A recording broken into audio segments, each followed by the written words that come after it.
Hello and welcome to the Life Coaching on the Move podcast. I am Dawn Fiske, and each week I will discuss a different life subject that is relevant to each and every one of us. I will include thought-provoking experiences both from my own life and from the hundreds of people I've coached over the years. I will give you essential tips and strategies that you can use in your everyday lives in order to grow your inner confidence, achieve your goals, feel happier in life, have better relationships and social skills, and a much higher sense of self-esteem and worth. I'll be on your team, coaching and supporting you along the way, reminding you of what works and what to avoid. You can tap into the podcast wherever you are and whenever you feel it would help. And together we will keep you on track, focused, constantly moving forward and improving with much more determination, feeling the way you deserve to feel, and generally achieving overall increased happiness in your life. Welcome along. So, without any further hesitation, let's move on to this week's subject. Today, I'm going to start by asking you a question, as I often do. Consider this. Would you let a thief into your house? While you weren't there, would you leave the door unlocked and say, pop in, I'll be there, wait for me, I'll be 20 minutes? Or would you leave your car outside unlocked at night if you know that in the last few nights there have been a spate of car burglaries? I suspect the answer is no.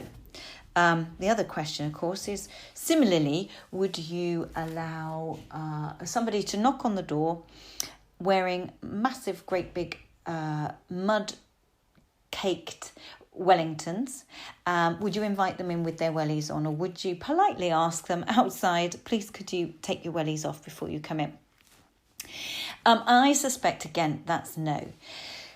And yet, many of us allow the biggest thief of our success into our heads, the biggest thief of our happiness, the biggest thief of our achievements. We just allow, without question, without fighting it or resisting it, that thief into our head. And that thief we know as self-doubt. When we self-doubt, or when we allow self-doubt to creep in and give it the attention that it's requesting, we give it power over us, then we lose momentum. We stop taking action. We hold ourselves back, we start angsting, worrying and fretting, and then what happens? Well, then the self-doubt has won. So not only has it won getting into our heads, it's then had power over us, and then it wins by holding us back. So instead of planning and trying things or making decisions and taking action, we actually stay put, or we stay safe. And I use that with air quotes. Really, is it safe? Or actually, are we stuck? And that's a horrible feeling, isn't it? The word comfort zone, is it a comfort zone, or is it a little self-induced prison? Are we safe, or are we just held back? A bit like a racehorse in the starting gates. All the gates open except our one. All the other horses belt out and off they go, and we're held back. That's what we're doing to ourselves, really, with self-doubt. So self-doubt is the biggest obstacle we'll face. It's not financial. That's not the biggest obstacle to what we want to achieve or to our future happiness. It's not time. I hear all of these put forward as problems or obstacles from clients. I haven't got the money, I can't afford it, I haven't got the time, I'm juggling a job and children, etc. It's not the circumstances, it's not our ability, or it's generally not opportunity either. Because when I strip it back and dig deeper, either for myself or with my clients, often at the root of all of that is us. It's us stopping ourselves. It isn't the finances, it isn't the time, it's not the circumstances or the lack of opportunity or the lack of skill set or knowledge or ability. It's us. Because the truth is we can overcome all of those potential obstacles if we believe we can do it, if we believe in ourselves. I was reading the other day about wheelchair-bound people who climb Kilimanjaro and summit Kilimanjaro. And yet now I'm not in a wheelchair, and I wouldn't have thought that were a possibility. I suspect if I were in a wheelchair, I wouldn't even let it come into my mind, because I would assume it's not possible. And yet, actually reading around this subject and digging further into it, it's so true that actually the people who have done this, who are wheelchair bound, they haven't focused on what they can't do and the obstacles.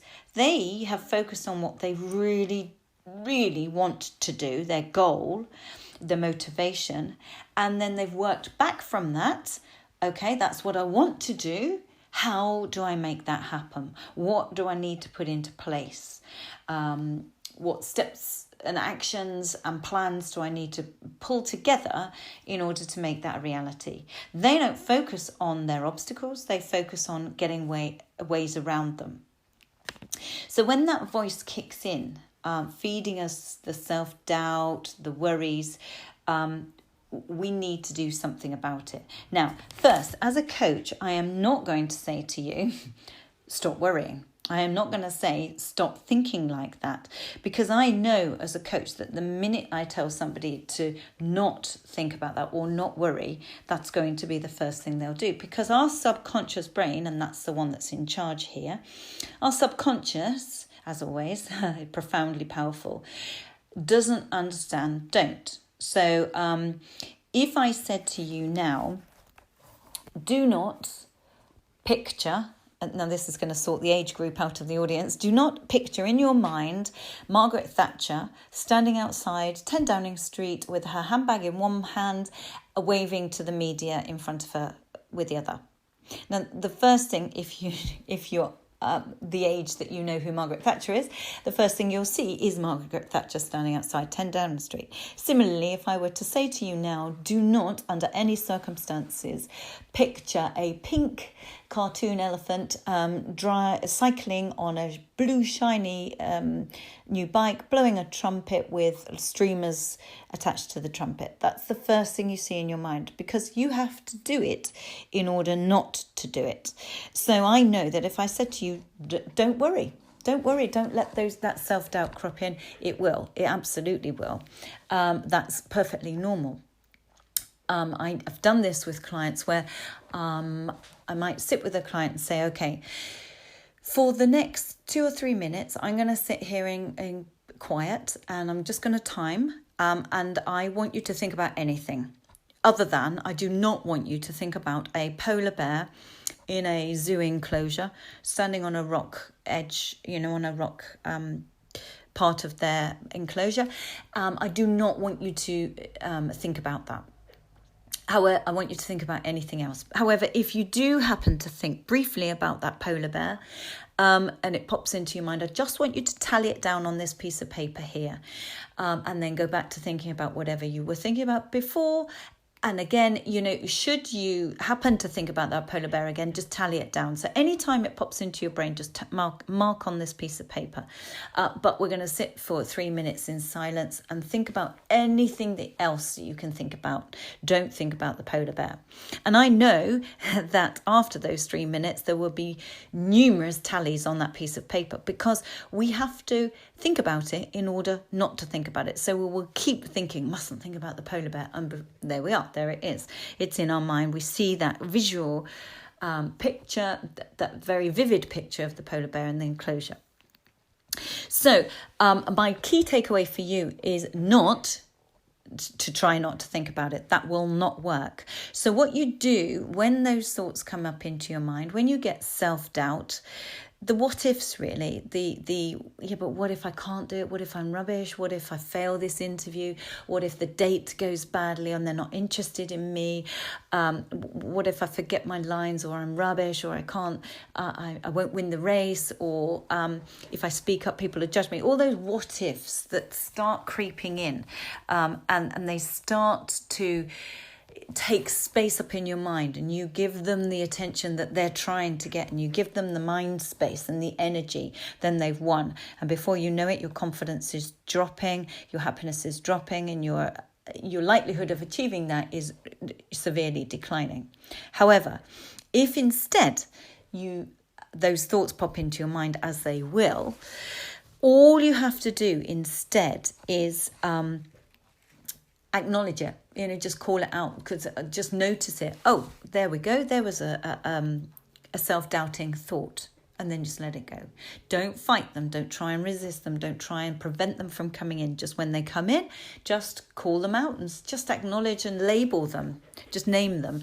When I'm working with clients on, for example, say, overcoming debt, and they've been worrying about their money all the time, or worrying about not being able to do something and self-doubt, I'll get them to literally, if they're sat at their desk and up pops the thought about, oh yeah, but I can't afford this, or what if the bill comes through for so-and-so, I've just, there we are, there was a money worry, and then just let it go. Just acknowledge it. Or let's say they're doing weight loss and getting fit. If they get a moment of, oh, well, yeah, but what if I can't do it? And what if I end up eating something? What if I don't go for the run? Don't give it mind space. Don't let it grow into anything. Just say, oh, there we are. There was a self-doubt there about my weight loss, and let it go. So you don't actually let it grow and expand in your mind. So when that voice kicks in, feeding us all the self-doubting worries, we need to just recognize it and label it and call it out.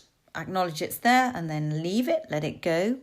And then what we need to do is instead consciously then turn that thought into a solution. Go straight into solution mode. There was a worry about me performing well in that interview. Okay, what can I do to make sure I do perform well? So you turn straight into solution mode. What steps can I make? What steps can I take to make sure I do succeed in whatever it is? How can I make myself even more foolproof with this plan? So every time you get a worry and the self-doubt creeps in, you let it creep in. It's going to. Don't resist it. Let it there. Let it come through. Spot it. Acknowledge it. Label it. And then, importantly, turn it into a solution. What can I do to overcome that possibility? What can I do to reduce that risk? What can I do to ensure that I can go round that obstacle? Because if we give the mind space and the energy to the what ifs, and instead we replace that and use that same energy, because our subconscious can only be properly focusing on one thing at once. Our little chatterbox, or our parrot, as we've called it in previous episodes, or our jailer, or whatever, internal dialogue, can only be talking to us about one thing, really. So we are making a decision. Do we focus on something helpful, i.e. solutions, or do we focus on the what ifs and catastrophic thinking and doom and gloom? And that's a waste of time and energy. And actually what that does is put us on a downward spiral where it starts chipping away at our confidence, starts growing our self-doubt, and it starts reducing the chances of us ever being successful in whatever we're trying to do. Whereas investing, if you saw it as money, really, in terms of monetary a resource, if you invested it instead, that mind space and that energy, invested it instead in thinking positively in terms of solutions, and what you can do about it, how you can minimize it, how you can overcome those possible obstacles and therefore succeed, you will therefore feel more in control, you will feel happier, you're more likely to achieve your goals, your confidence will therefore increase, and that's what this podcast is all about, and therefore you're on an upward spiral. So going into solution mentality instantly puts you on a much better track, a much better path. I often say to clients, actually, we're often at a fork in the road in terms of our mindset. The left-hand turn is a horrible road. It's got potholes, it's got high banks with all weeds, and it's overgrown, and it doesn't look very attractive, and it's just a bleak-looking shingly path, not appealing at all. Or the right-hand turn is a lovely, lovely road, lovely new tarmac with nice manicured grasses and some lovely trees and some flowers growing, and, it looks attractive. Which road would you prefer to take? And that really is in our mind. If you go down the route of self-doubt, angst, worry and fretting, catastrophic thinking and all of that, or we choose, it takes as much energy to think about the solution. It takes the same energy, but we're investing it differently. Then we are choosing that nice route to a much better outcome, a much better destination, one of confidence, self-belief, achievement, success. And of course, the more we go down that route and the more we increase our confidence and succeed and get rid of the self-doubt by replacing it with solutions and resilience and determination, then the less frequently we will naturally start to self-doubt. Do you see what I mean? So although we may start self-doubt now, by changing what we do with it and going into solution mode, we increase our achievements, we increase our inner strength and belief, and that therefore ultimately in the long run prevents that self-doubt creeping in anyway. So in so many ways, we're banishing so much. In the long term, we're actually banishing the self-doubt even coming in the first place. So spend your money wisely, i.e. spend your energy and your effort wisely. Don't worry about the what ifs, just acknowledge them, see them, there they are, there was a worry. Get your way round those obstacles. Solution thinking takes back control, whereas worrying diminishes our control. So what I'm saying to you really is refuse to be a victim of your own thoughts. And my concluding comment, therefore, would be become a warrior rather than a worrier. I don't know if that came out clearly, but I think you know what I'm saying. So we are aiming for warrior mentality. That ultimately will squash and get rid of the worrying mentality. So my key takeaways for you now, quick summary is to acknowledge the negative thoughts and the self-doubts and the what-ifs. Acknowledge them, they'll come in, don't try and fight them, just allow them and then let them go, and instantly go back into warrior mode of I can achieve this, I can get around this, I can find myself a different plan, some actions, some steps, I can reduce the risk, etc. I can find different strategies and a foolproof plan. Between now and the next week's episode, practice this as much as you can and become that warrior and enjoy it. It's all self-discovery, and it means you're slowly building up your confidence, which is exactly the direction that we need to go in. Well, we've come to the end of today's Life Coaching on the Move podcast. Thank you so much for joining me.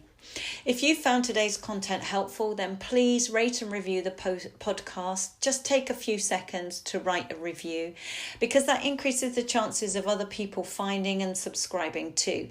And they may well find all the tips and techniques as helpful in their lives as you have. Please join me again on next week's Life Coaching on the Move podcast, where again my aim will be to help you to shake things up a little bit. From doing things through routine and not questioning them and not considering whether there are better, more helpful ways of doing things. In the same way as those tiny little snow domes. Do you remember those that we used to have as children? A little scene in a plastic pod that if you shook it, all the snow would move around and settle in a different scene. And that's my aim with this podcast. I want to shake things up a little bit for you and throw in some new techniques and some new ways that will change the outcome for your future. If there are any particular subjects you would like me to cover, then please feel free to drop me an email anytime on dawn@milestone-coaching.co.uk. You can ask me questions, you can share your thoughts, your learnings and your improvements with me, or you can send a topic request. Another way of contacting me anytime is through the website at www.milestone-coaching.co.uk and select the correct tab there for Contact Me. It'd be really, really good to hear from you. So join me next week, but until then, have a strong, determined and very confident week.